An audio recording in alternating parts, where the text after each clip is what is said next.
Hello everyone, how are you all? Well students, इससे पहले हमने आधुनिकता पर एक क्लास की थी जिसमें हमने आधुनिकता को डिफाइन करने का प्रयास किया था और आधुनिकता की हमने विशेषताएं देखी थी, कैरेक्टरिस्टिक्स। आज की क्लास में हम ये बात करते हैं कि आधुनिकता के क्या दुष्परिणाम है या उसके क्या नेगेटिव एस्पेक्ट्स हैं। क्योंकि स्टूडेंट्स, कोई भी व्यवस्था है या कोई भी सोशल फिनोमिना है, उसके सकारात्मक और नकारात्मक दोनों ही प्रभाव होते हैं। तो देखिए, प्रीवियस क्लास में हमने समझने का प्रयास किया कि आधुनिकता क्या है।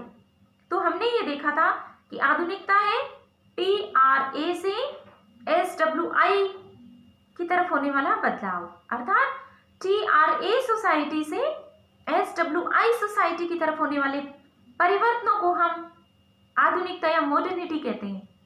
TRA मतलब ट्रेडिशनल रूरल एग्रेरियन सोसाइटी से सेकुलर वेस्टर्न और इंडस्ट्रियल सोसाइटी की तरफ होने वाले बदलाव को हम आधुनिकता कहते हैं। बहुत इजी डेफिनेशन है। आप अगर छोटा क्वेश्चन आता है, you can score good marks. Okay, तो अभी हम ये देखते हैं कि आधुनिकता के क्या दुष्परिणाम है। Students, be smart.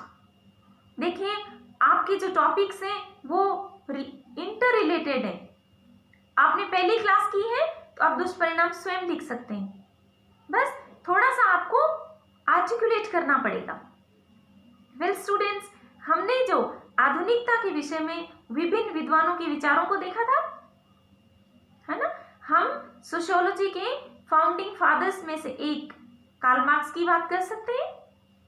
Karl Marx ने कहा आधुनिकता का मतलब पूंजीवाद है। इसके साथ साथ उन्होंने ये भी कहा कि पूंजीवाद में शोषण है, शोषणकारी व्यवस्था है, और वो ये कहते हैं कि पूंजीवादी अपनी कब्र खुद खोदता है क्योंकि उसमें बहुत एक्सप्लॉइटेशन है और उसकी वजह से अलगाववाद की भावना आती है, एलिनेशन की। व्यक्ति अपने आप को बहुत ही निरीह प्राणी समझता है। गरीबी अमीरी में फर्क है वो बहुत ही बढ़ता जा रहा है।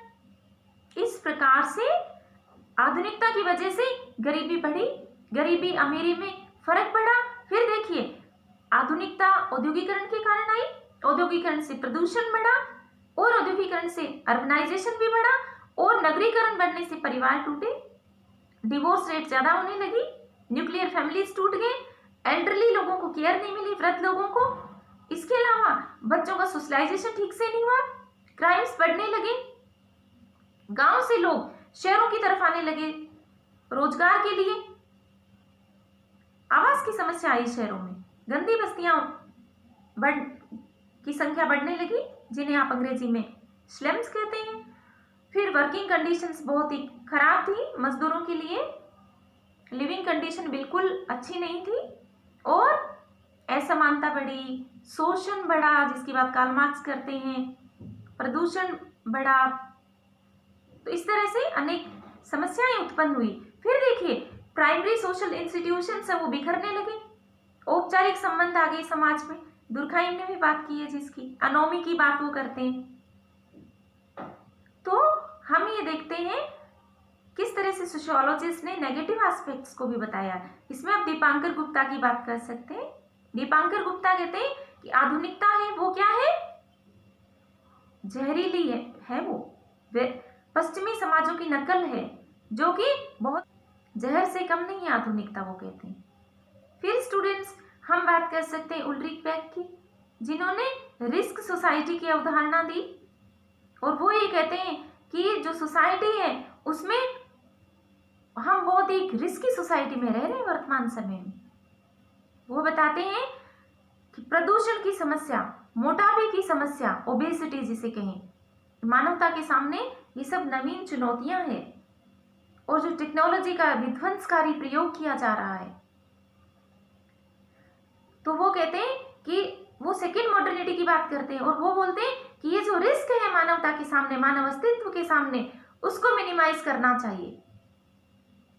इसी तरह से एंथनी गिडेंस कहते हैं कि आधुनिकता एक जगरनॉट की जैसे है, बहुत स्पीड से चल रही है। तो हमने ये देखा कि आधुनिकता के क्या क्या नकारात्मक प्रभाव हैं। तो आई होप आपको समझ में आया है और आप आंसर्स लिख पाएंगे। अब देखिए, आपको आधुनिकता के इम्पैक्ट के बारे में आए, सकारात्मक, और फिर जो अभी हमने डिस्कस किया नकारात्मक, आप दोनों लिखना चाहिए आपको। और अगर आपको बिल्कुल ओपन क्वेश्चन आए कि right A note on modernity, तो अभी हमने डिस्कस किया, मतलब पहले वाली क्लास, और ये आप लिख सकते हैं। क्रिटिकल इसका एनालिसिस आप करें तो भी आपको ये पॉइंट्स बहुत ही काम में आएंगे। तो जैसा मैं अक्सर कहती हूँ, अगर मेरी क्लास रियली पसंद आए तो आप लाइक कीजिए, अपने दोस्तों के साथ शेयर कीजिए और चैनल को सब्सक्राइब कीजिए। और हाँ, कमेंट बॉक्स में ज़रूर आप लिखकर बताइए मुझे कि आपको ये क्लास कैसी लगी, आप या फिर कोई आप सुझाव देना चाहते हैं तो यू आर मोस्ट वेलकम, मुझे अच्छा लगेगा। So thank you so much.